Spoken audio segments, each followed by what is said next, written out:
Et là, Amaïla a un rappel très très important à donner au peuple du monde aujourd'hui opprimé.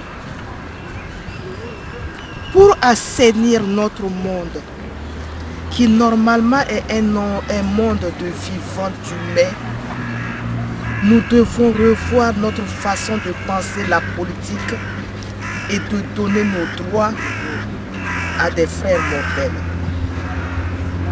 Nous devons remettre tout à plat.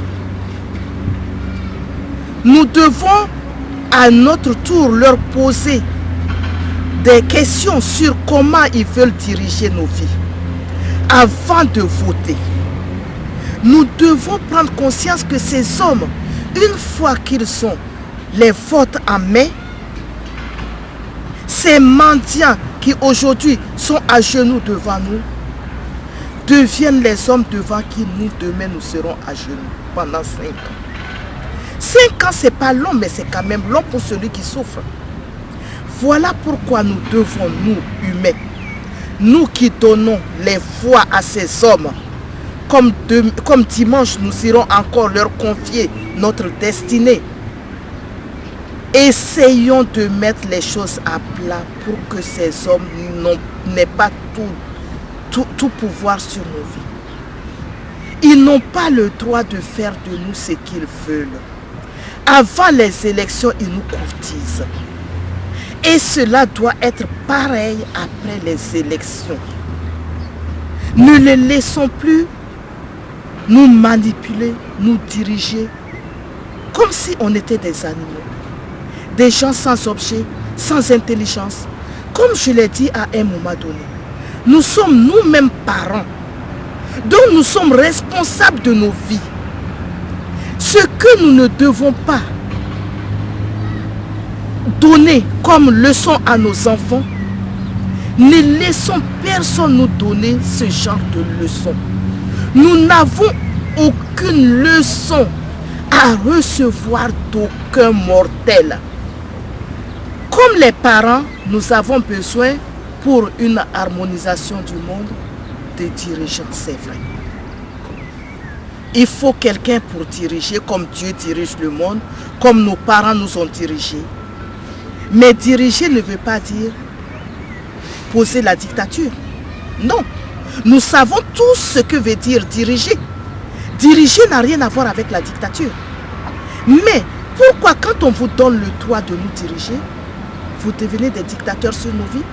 Et quand vous n'êtes pas d'accord avec ce que nous disons, vous nous assassinez. Et de quel droit?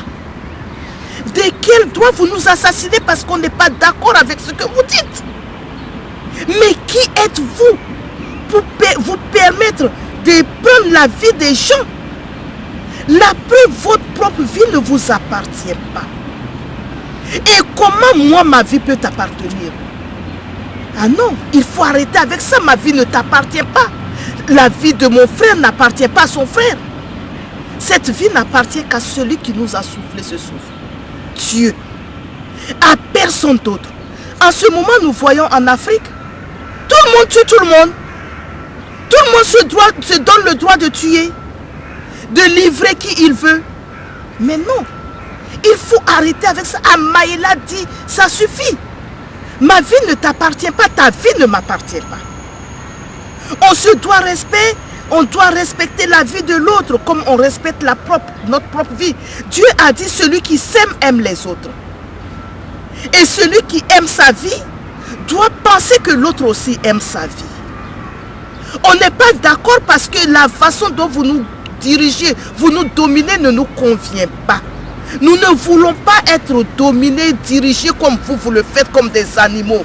Nous ne sommes pas des animaux. Quand on vote pour vous, ce sont les animaux qui ont voté pour vous? Non. Ce sont des hommes intelligents qui ont voté pour des hommes qui n'ont aucune intelligence.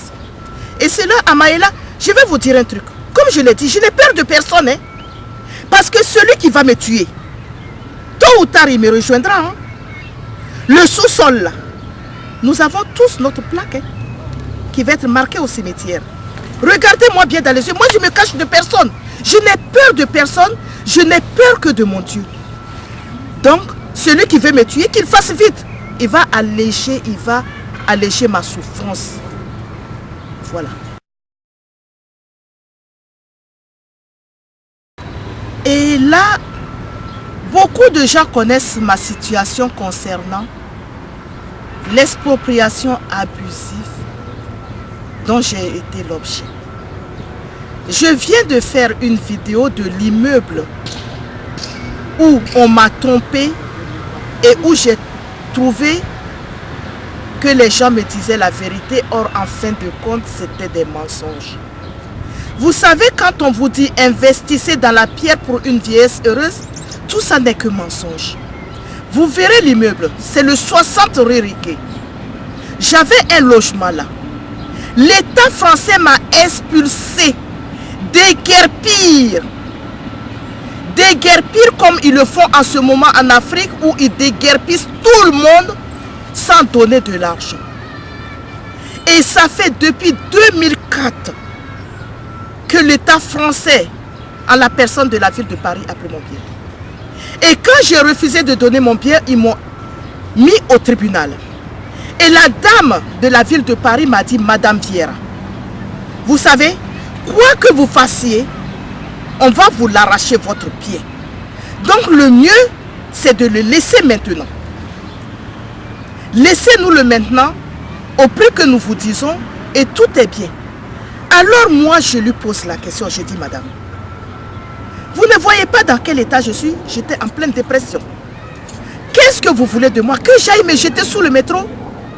Et cyniquement, elle me répond, faites, Madame Vieira, comme ça les choses iront vite. C'est ça la démocratie. C'est ça l'égalité des chances. C'est ça les droits de l'homme. Chasser des gens comme des malpropres et construire sur un terrain qui ne vous appartient pas. Est-ce que Madame Vieira peut aller construire sur le terrain de l'État? Non, il faut arrêter avec ça. Et les tribunaux cautionnent ce vol.